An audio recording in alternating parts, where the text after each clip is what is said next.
ఒకప్పుడు బతకలేక బడిపంతులు చెట్టు కింద ప్లేడర్ అనే 2 పదాలు నానుడిగా ఉండే. ఎందుకంటే 100లో 90 మంది టీచర్లకి ఉపాధి అవకాశాలు ఉండేవి కాదు. అంటే చిన్నపాటి జీతంతోనే బ్రతకాల్సి వచ్చేది. ఎక్కువగా ప్రైవేట్ స్కూళ్ళల్లో ఉండేటటువంటి వాళ్ళ జీవితం అట్లాగే ఉంటుంది. ప్రభుత్వ స్కూళ్ళల్లో కూడా ఇప్పుడు నామమాత్రపు జీతాలు ఉండేదన్నమాట. అందుకని బతకలేక బడిపంతులు అనేవాళ్ళు. అట్లాగే లాయర్లలో కేసులు 100కి 70 మందికి 80 మందికి ఉండదు, ఒక 20% మందికే ఉంటుంది. దాంతో చెట్టు కింద ప్లేడర్లు అంటూ వెటకారం చేసేటటువంటి సినిమాలు కూడా వచ్చినాయి అట్లాంటి. అయితే ఇప్పుడు ఆంధ్రప్రదేశ్లో తెలంగాణలో మాత్రం లాయర్లకి పండగే.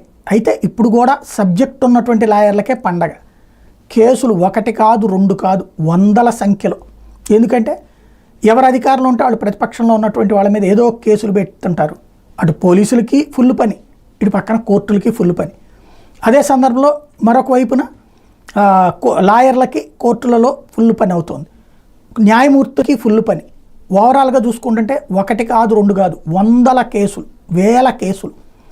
రాబోయేటటువంటి రోజులలో ఈ కేసులు మొత్తం అంటే ఇక మిగతా యాక్టివిటీని చూసే తీరుకుండదు. మామూలు సాధారణ ప్రజలు శాంతి భద్రతలో సాధారణ ప్రజలకు సంబంధించినటువంటి క్రైమ్లో చూసే పని ఉండదు.